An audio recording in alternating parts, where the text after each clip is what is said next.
할렐루야. 예.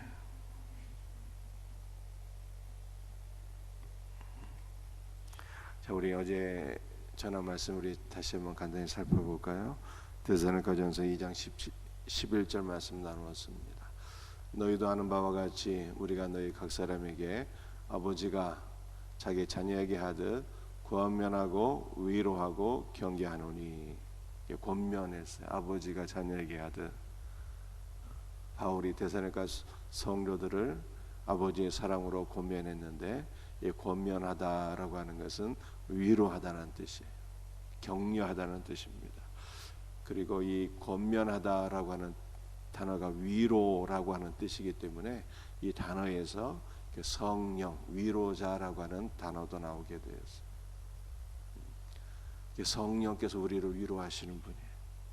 마음이 슬프신 분들은 주님 앞에 나가서 기도할 때 성령의 위로를 받게 돼요.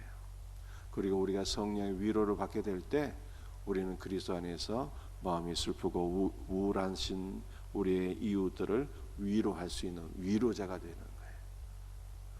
여러분들, 두 번째 위로하다라고 하는 것은요, 권면과 위로가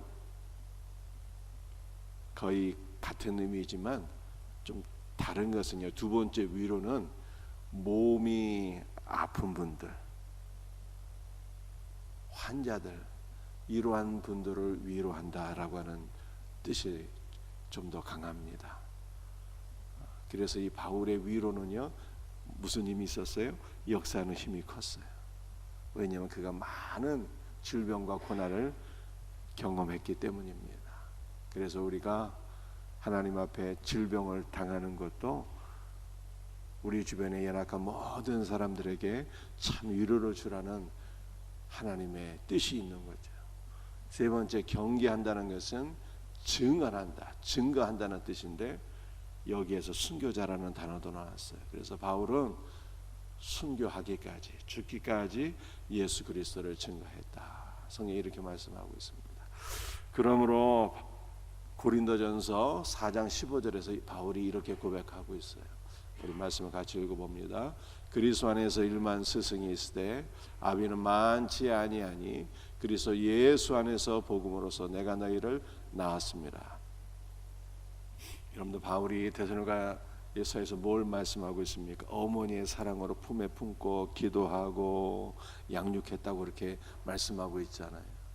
그 다음에 아버지의 사랑으로 어떻게 했어요? 권면하고 위로하고 경계했다고 말씀하고 있지 않습니까? 그래서 아버지의 사랑으로, 어머니의 사랑으로 데살로니가 교회 성도들을 낳고 양육한 거예요. 이것을 고린도전서에서 이렇게 다시 한번 강조하고 있어요. 바울은 데살로니가 교회 성도들만 아니라 그가 복음을 증거해서 세운 모든 교회, 바로 이와 같이 어머니로서, 아버지로서 성도들을 낳고 키웠다. 이것을 말씀하고 있어요. 그리스도 안에서 일만 스승이 있으되 아비는 많지 아니하니 그리스도 예수 안에서 복음으로써 내가 너희를 낳았음이라 라고 말씀하고 있습니다. 복음 안에서 낳았대요. 어머니의 사랑으로 품에 품고 기도하고 양육하고 아버지의 사랑으로서 권면하고 위로하고 경계하고 이렇게 말씀 안에서 낳았다는 거예요. 낳고 양육했다는 것입니다. 이 모든 것을 그리스도 예수 안에서 했다는 거예요. 그리스도 예수 안에서 어머니의 사랑으로, 아버지의 사랑으로 내가 너희를 낳고 양육하였노라, 이렇게 말씀하고 있습니다. 여러분들, 우리에게도 이와 같은 은혜가 있어야 되겠죠. 우리는 육신의 자녀만 낳는 것이 아니라 영적인 자녀도 낳을 수 있는 은혜가 있어야 됩니다. 물론 우리가 낳는 것이 아니에요. 이 모든 것이 그리스도께서 행하시는 일이에요. 그리스도 예수 안에서, 그리스도 예수로 말미암아 했다는 뜻이에요. 그리스도 예수 안에서 우리도 낳을 수 있는 은혜가 있어야 돼요. 복음을 증거하고 그 영혼이 거듭날 수 있도록 기도하고 성령의 역사로 거듭나게 될 때 거기서 끝나는 것이 아니라 말씀으로 양육하고 아버지와 어머니의 사랑으로 권면하고 위로하고 그리스도 예수 안에서 성장할 수 있도록 우리가 모든 섬김과 봉사를 다하는 것, 이것이 낫는 것이다 라고 성경이 말씀하고 있어요. 이와 같은 은혜가 우리 모두에게 있기를 주의 이름으로 축복합니다. 우리 가정에서도 다 부모잖아요. 자녀들을 육신적으로 낳을 뿐만 아니라 영적으로 낳아야 되고, 셀 안에서 우리 성도들, 또 우리 주일학교에서 우리 가르치는 모든 학생들 영적으로 낳고 양육할 수 있는 귀한 은혜가 우리 모두에게 있기를 주 예수의 이름으로 축복합니다. 자, 오늘 본문 말씀 살펴보겠습니다. 데살로니가전서 2장 13절 말씀이 같이 말씀을 읽도록 합니다. 이러므로 우리가 하나님께 끊임없이 감사함은 너희가 우리에게 들은 바 하나님의 말씀을 받을 때 사람의 말로 받지 아니하고 하나님의 말씀으로 받음이니 진실로 그러하도다. 이 말씀이 또한 너희 믿는 자 가운데서 역사하느니라. 아멘. 여러분들, 바울은 데살로니가 성도들로 인해서 하나님께 끊임없이 감사했대요. 이 감사한다는 것은 데살로니가전서 1장부터 나오잖아요. 기도할 때마다 너희를 생각할 때 감사가 넘친다고 바울이 그렇게 고백을 했어요. 그래서 우리는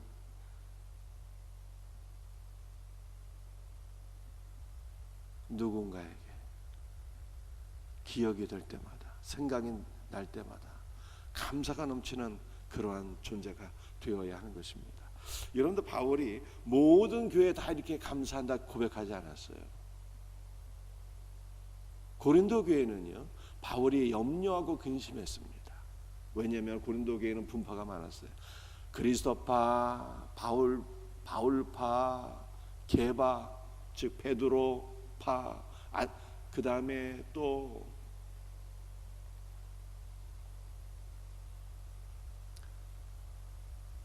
아볼로파, 이 네 가지 파가 있어서 서로 분쟁하여서 바울이 고린도 교회를 생각할 때마다 근심과 염려가 끊이지 않았어요.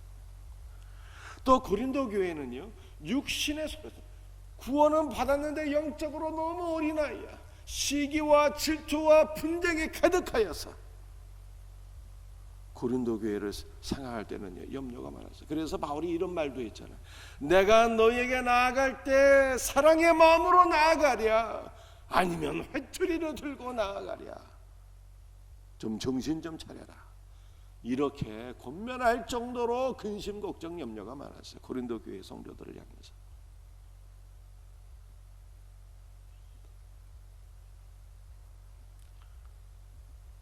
빌립보 교회를 향해서도 근심이 있었습니다.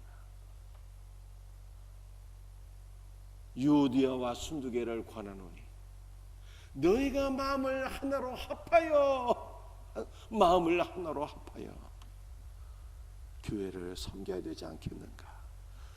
교회 안에 귀한 두 일꾼, 두 여종이 있었는데 다 믿음이 좋고 다 성령 충만하고 사명을 감당하는 귀한 사역자들이었는데, 문제는 이 두 사역자 가운데 마음이 맞지 아니하고 늘 분쟁이 있어서 바울이 이 교회를 생각할 때마다 마음에 근심과 걱정이 가득하였다. 성경이 그렇게 말씀하고 있어요. 그러니까 바울이 모든 교회를 생각할 때마다 다 감사가 넘친 것이 아니었어요. 그런데 데살로니가 교회를 생각할 때만큼은 바울이 1장에서도 내가 너희를 위해 기도할 때마다 감사가 넘치고, 2장에서도 우리 하나님께 끊임없이 감사가 넘친다, 그렇게 말씀하고 있어요. 여러분들, 우리 생명샘교회도 감사가 넘치는 교회가 되어야 돼요. 부족한 종이 생명샘교회 성도들을 위해서 기도할 때마다 감사가 넘치고, 우리 주님께서 우리 생명샘교회를 위해서 보좌 우편에서 중보 기도하실 때마다 감사가 넘치고 기쁨이 넘치는 그러한 교회, 이러한 교회가 될 수 있기를 주 예수의 이름으로 축복합니다. 그런데 고린도 교회나 빌립보 교회 같은 경우에는 바울이 근심과 염려가 가득했는데, 왜 데살로니가 교회를 향해서는요 끊임없이 감사가 넘쳤을까요? 그 이유가 무엇입니까? 너희가 우리에게 들은 바 하나님의 말씀을 받을 때에 사람의 말로 받지 아니하고 하나님의 말씀으로 받았기 때문이다. 이렇게 말씀하고 있어요. 말씀을 받을 때 사람의 말로 받지 아니하고 하나님의 말씀으로 받았기 때문이에요. 여러분들 말씀을 선포할 때 인간의 말씀이 아니잖아요. 하나님의 말씀이거든요. 그 설교라고 하는 것은 성도들이 성경을 읽을 때 무슨 뜻인지 잘 알 수가 없으니까 이 말씀을 쉽게 풀어서 설명하는 거잖아요. 성도들이 이해할 수 있도록, 성도들이 우리의 삶에 또 적용이 될 수 있도록 말씀을 쉽게 풀어서 설명하는 것이 설교일 뿐, 이 설교가 인간의 말씀을 증거하는 것이 아닙니다. 하나님의 말씀을 풀어 설명하는 것이잖아요. 그러니까 데살로니가 교회의 성도들은 바울이 선포하는 말씀을 인간의 말씀으로 받지 아니하고 하나님의 말씀으로 받아서 바울의 마음에 기쁨이 충만했다라고 하는 것을 성경이 말씀하고 있는 것입니다. 사랑하는 성도들이여, 여러분들도 말씀을 들을 때 하나님의 말씀으로 듣고 받아들일 수 있는 귀한 은혜가 있기를 주 예수의 이름으로 축복합니다.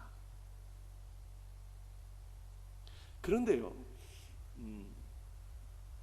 여기 받는다라고 하는 단어가 계속 강조가 되고 있잖아요. 너희가 우리에게 들은 바 하나님의 말씀을 받을 때에, 이 첫 번째 받는다는 것은요, 말씀을 영접하다는 뜻이에요. 이 똑같은 단어가 어디에 쓰여 있는가 하면은 요한복음 1장에 기록되어 있는데, 영접하는 자, 곧 그 이름을 믿는 자에게는 하나님의 자녀가 되는 권세를 주셨으니 라고 말씀하고 있습니다. 영접하다라고 하는 것이요, 똑같은 단어예요. 말씀을 받는다는 것과. 그러므로 데살로니가 교회의 성도들은요, 말씀을 통해서 그리스도를 영접했다는 거예요. 말씀을 통해서 그리스도를 영접했어요. 사랑하는 성도들이요, 말씀을 들을 때 이 말씀이 어느 순간 내 심령에 와서 꽂힐 때가 있습니다. 말씀이 믿어질 때가 있는 거예요. 아멘, 믿습니다. 하나님의 말씀을 믿음으로 취하는 거죠. 하나님의 말씀을 믿음으로 취할 때 성령께서 믿음을 주시고 은혜를 주시고 그 영혼이 거듭나게 하시는 거예요. 그리스도 예수를 영접하는 거죠. 여러분들 말씀이 믿어지는 순간 그리스도 예수를 영접하는 거예요. 복음의 말씀을 깨닫고 복음의 말씀이 믿어지는 순간 아멘으로 말씀을 취할 때 그리스도 예수를 영접하는 것이죠. 여러분들 말씀을 이렇게 내 것으로 취하는 거예요. 말씀을 나의 말씀으로 영접하는 것이죠. 그리스도 예수를 나의 주님으로 영접하는 것이죠. 여러분들 이렇게 말씀을 영접하는 것은 우리의 힘으로 되는 것이 아닙니다. 오직 성령의 역사로 되는 거예요.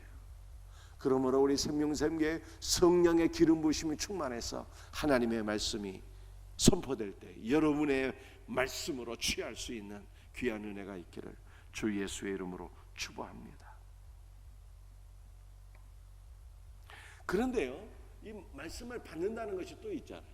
하나님의 말씀을 받을 때 사람의 말로 받지 아니하고 하나님의 말씀으로 받음이니. 두 번째 하나님의 말씀으로 받는다라고 하는 것은요, 단어가 다른다라요. 단어 자체가 받는다라고 하는 것은요, 여기 두 번째 받는다라고 하는 것은 말씀을 받아들일 때 그 말씀이 우리 가운데서 역사한다라고 하는 뜻이 있어요.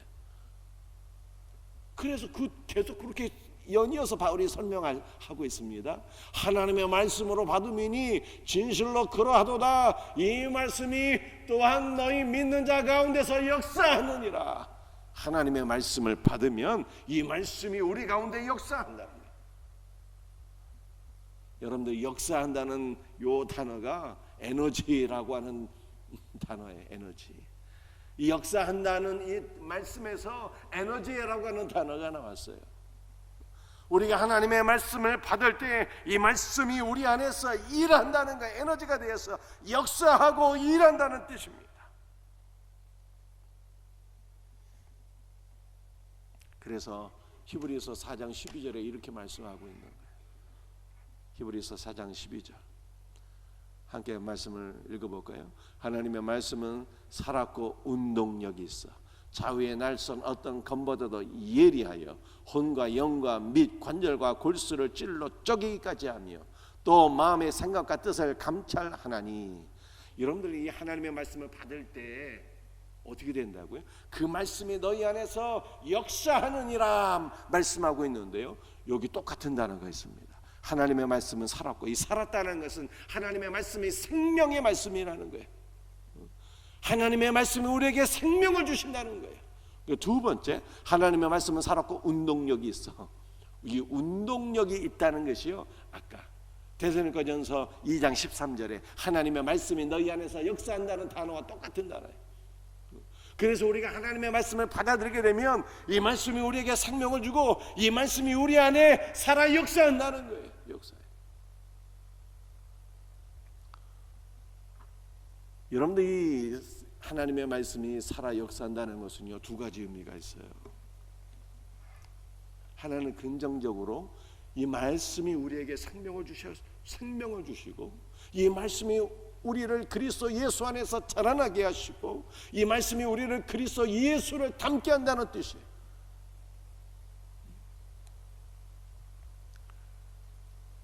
말씀이 우리 안에 역사해요. 여러분들, 그래서 이 말씀이 우리를 이끌고 가는 거예요. 이끌고 말씀이 우리에게 힘을 주고 은혜를 주고 생명을 주고 이 말씀이 우리를 이끌고 가요. 어디로 이끌고 가요? 그리스도 예수께로 이끌고 가고 그리스도 예수의 삶을 담게 하고 그리스도 예수의 말씀대로 지킬 수 있도록 힘과 은혜를 주시는 거예요. 믿으시길 바랍니다. 우리가 잘나서 말씀을 지키고 우리가 잘나서 변화되는 게 아니에요. 이 말씀이 우리 안에서 살아 역사해서 우리로 하여금 그리스도 예수를 닮게 하고 그리스도 예수의 말씀에 순종할 수 있는 능력도 주시는 거예요. 여러분들, 선지자가 환상을 보게 되었어요.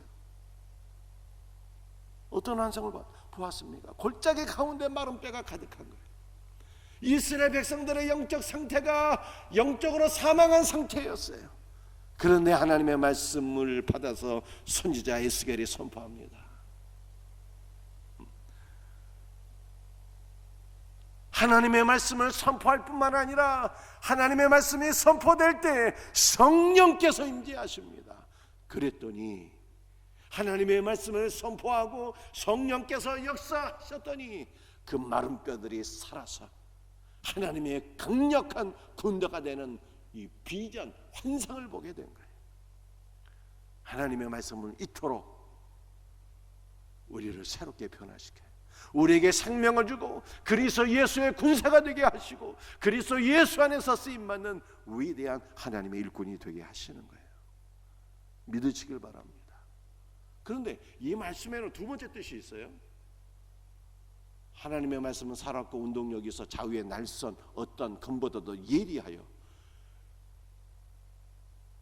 여러분들, 하나님의 말씀이 검과 같다는 것은요, 이 하나님의 말씀이 말씀을 믿음으로 하나님의 말씀으로 받아들이는 자는 이 말씀이 우리에게 강력한 생명과 은혜와 복을 주지만 말씀을 거부하는 자에게는요, 이 말씀이 검이 되어서 우리를 심판하신다는 그러한 의미도 있는 것입니다.